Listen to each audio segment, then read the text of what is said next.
Ooltanii bultanii akkam jirtu? Chaanalii kanaaf haaraa kan taatan maqaan kiyya Dr. Abarraa Olaanii jedhama. Gargaaraa Piroofeesaraa Ispeeshaalistii Wallaansa Dhibee Ijoollee fi Daa'immaniiti. Har'a kan ilaallu waa'ee istirookiidha. Istirookiin maadha? Maaltu fidaa? Mallattoon isaa akkamii? Akkasumas xaxaaleen kana wajjin wal qabatan maadha? Akkamiin ofirraa ittisnaa kan jedhu bal'inaan ilaalla. Chaanalii kanaaf haaraa taatan sabskiraayib gochuun maatii ta'aa waan hedduu irraa barattuun jedha. Asumaan gara barnoota kootti darba. Noormaalii qaamoleen keenya hundi dalagaa isaanii hojjechuuf giluukoosii fi oksijiinii dirqama barbaadu. Kana malees egaa waan hedduu barbaadu haa ta'u malee giluukoosii fi oksijiiniin dirqama barbaachisaadha. Qaamoleen keenya hangi isaan barbaadanii fi turtii hammamiif yoo dhaban akka miidhaman walaa caaluyyuu malee hundi isaanii dalagaa isaaniif giluukoosii fi oksijiinii dirqama barbaadu. Giluukoosii fi oksijiinii ammoo kan qaama keessa rabsu dhiigadha. Giluukoosii fi oksijiiniin karaa dhiigaatiin qaama keessa rabsamanii isaan bira ga'u, qaamolee keenya bira ga'u. Dhiiga ammoo karaa hidda dhiigaatiin argatu. Sammuun, onneen, sombii, qaamni keenya hunduu garaachi hundumtuu kan isaan dhiiga argatan karaa hidda dhiigaatiinidha. Dhiigni oksijiinii fi giluukoosii baateefii deema jechuudha. Dhiiga argachuu dhabuun sammuu egaa qaama keenya keessaa immoo tokko kan sirriitti hanga guddaa barbaadu sammuudha. Giluukoosii fi oksijiinii kana. Dhiiga argachuu dhabuun sammuu fakkeenyaaf hiddi dhiigaa kan gara sammuu deemu yoo cufame hudhamuu fi sababa dhiigni sammuu keessatti jigeef dhiiga gahaa yookaan dhiiga argachuu dhabuun miidhaan sammuutti dhufu istirookii jedhama. Sama kamiif haa ta'u yoo sammuun dhiiga dhabe. Sammuu keessatti yoo hiddi dhiigaa citee dhangala'e, hiddi dhiigaa yoo hudhamee hangi dhiigaa gahaa ta'e sammuu biraan ga'u ta'e dhibeen dhufu istirookii jedhama. Egaa dhibeen istirookii jennu kun bakka lamatti qoodama, gosa lama qaba. Inni tokkoffaa dhiiga ititeen yookaan cooma hidda dhiigaa irraa fottoquun cufamuuf akkasumas haalaan dhiphachuu kan hudhamu hidda dhiigaa gara sammuu deemu kan iskemik strook jedhamudha.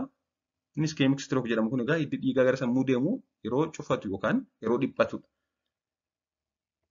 Kan inni cufatus yookaan dhiphatus yookaan dhiigatu ititee jira yookaan coomatu hidda dhiigaa keessaa jiraachuudhaan cufee jira. Inni lammataa immoo hiddi dhiigaa sammuu cituun yookaan dho'uun dhiigni sammuu keessatti jigee yookaan dhangala'ee heemorraajiik strook jedhamudha. Inni jalqabaa cufachuu hidda dhiigaadhaan, lammaffaa immoo dhiigni sammuu keessatti dhangala'uudha jechuudha. Lamaanuu istirookii fidu. Istirookii gosa tokkoffaa fi lammaffaa jedhama. Iskemik strookii fi heemorraajiik strook kan jennu. Gosti istirookii lamaan yaaliin isaanii garaagaraa akkasumas wantoonni isaaniif nama saaxilanis garaagarummaa haga ta'e qabu.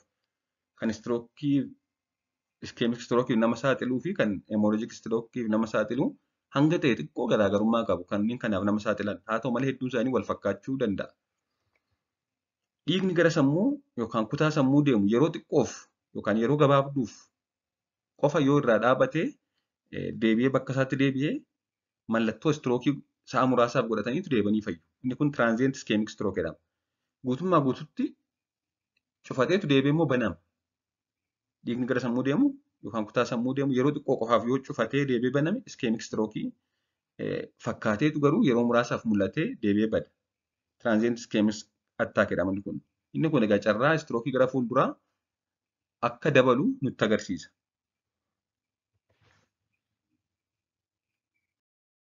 Mallattoon istirookii maal fa'i? Namni dhibee istirookii godhate mallattoo akkamii agarsiisa jennee ilaalle kan jalqabaa dubbachuu dadhabuu, arrabni nama hidhamuudha.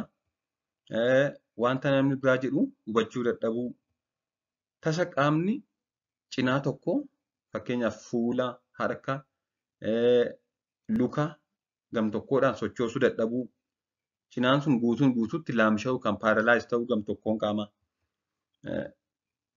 Iji cinaa tokko yookaan lachuu ilaaluu dadhabuu, itti dimismisuu yookaan guutuun guutuutti arguu dhabuu, bowwoo hamaa, bowwoo mataa dhukkubbii cimaa ta'e tasa namatti dhaga'amuu keessattuu mallattoolee armaan oliitti eeraman wajjin haqqeen ol guurraan jechuudha. Lafti namaan maruu fi yeroo muraasa booda of wallaaluun mallattoo istirookiidha. Akkasumas deemuu dadhabuu, tasa madaala ofii eeguu dadhabuu. Mee amma immoo wantoota carraa istirookiin qabamuu ol kaasan kan jedhu ilaalla. Kan jalqabaa dhiibbaa dhiigaa haalaan ol ka'aa ta'e hypertension isa jennu jechuudha. Akkasumas hammi koolesteroolii qaama keenya keessaa ol ka'aa yoo ta'e, dhukkuba sukkaaraa haalaan to'achuu dhabuu, dhibee sukkaaraa sirriitti hin to'atamne jechuudha. Akkasumas dhukkuba onnee, dadhabuu onnee yookaan dhaannaa onnee waliin simanne yookaan sirrii hin taane qabaachuu, tamboo aarsuu yookaan sigaaraa xuuxuu, ulfaatina garmalee guddaa ta'e qabaachuu, sochii qaamaa gochuu dhabuu, alkoolii humnaa ol baay'isanii dhuguu, dawaa nama si'eessu yookaan hadoochu yookaan mirqaansu kan akka kookeenii fa'aa fayyadamuu, ammaan dura yookaan kanaan dura istirookii yookaan tiraanziyentii iskemik attaakii qabaachuu, dubara caalaa dhiira irratti hedduminaan ni mul'ata. Keessattuu umuriin keenya waggoota 55 ol yoo ta'e wanti kun baay'inaan mul'ata. Istirookiin xaxaawwan yookaan komplikeeshinii akkamii namatti fiduu danda'a jennee yoo ilaallu, mallattoolee fi xaxaawwan istirookiin fiduu kutaa sammuu miidhamee fi sadarkaa miidhaa isaa irratti hundaa'a. Xaxaawwan kanneen keessaa kan jalqabaa qaamni cinaa tokko yookaan gam-tokkoon qaamaa fuulli, harkii fi lukti laamsha'ee paaralaayizii ta'ee hafuu. Akkasumas dubbachuu dadhabuu, nyaata liqimsuu dadhabuu, barreessuu fi dubbisuu dadhabuu, waan dubbatame hubachuu dadhabuu fa'aa fiduu danda'a. Kutaa sammuu miidhamee fi hanga miidhame irratti hundaa'e. Akkasumas waan amma dura ture guutuun guutuutti yookaan irra jireessaan irraanfachuu yookaan yaadachuu dadhabuu, dagachuu, waa hubachuu, qayyabachuu, madaaluu fi dandeettii yaaduu fi yaadachuu, murtee sirrii kennuu, dabarsuu dadhabuu, akkasumas siree irratti hafuu, qaama dhiqachuuf, uffata jijjiirrachuuf, nyaata nyaachuuf kan kana fakkaataniif deeggarsa nama biraa barbaadu, socho'uu dadhabuu jechuudha. Waan hundumaaf deeggarsa nama biraa barbaadu. Akkasumas wantoota yookaan xaxaawwan kanaan wal qabatee yaadda'uu fi cinqamuu irraa kan ka'e mukuu yookaan dipireeshinii sammuuf nama saaxiluu danda'a.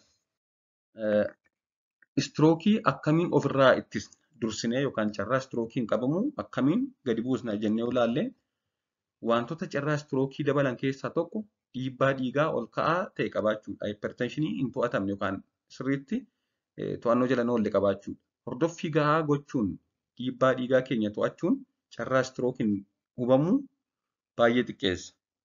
Hordoffii gochuu, dawaa fudhachuu, ajaja ogeessaa fudhachuu jechuudha. Hamma koolesteroolii fi cooma qaama keenya keessa jiru hir'isuu. Kana gochuuf nyaata akka coomaa, foon diimaa, dhadhaa,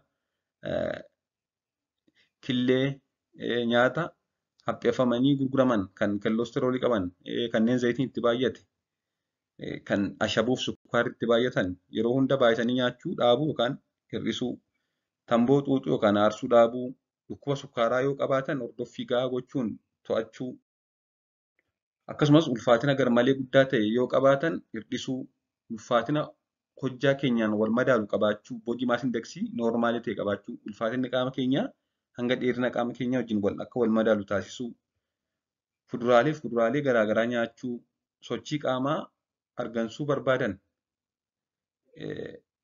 wayitii kaasuu osoo hin ta'in sosochii qaamaa ispoortii kan argansuu barbaadan taasisuu, hamma alkoolii dhugnu xiqqeessuu, akkasumas guutummaa guutuutti dhiisuunis ni gorfamuu danda'ama. Akkasumas dawaa nama si'eessan, hadoochan yookaan mirqaansan kanneen akka shiishii fi kookeenii fa'aa fayyadamuu dhaabuu. Isaan kun egaa barbaachisaadha. Waan dhaggeeffattaniif hedduu galatoomaa. Turtii gaarii.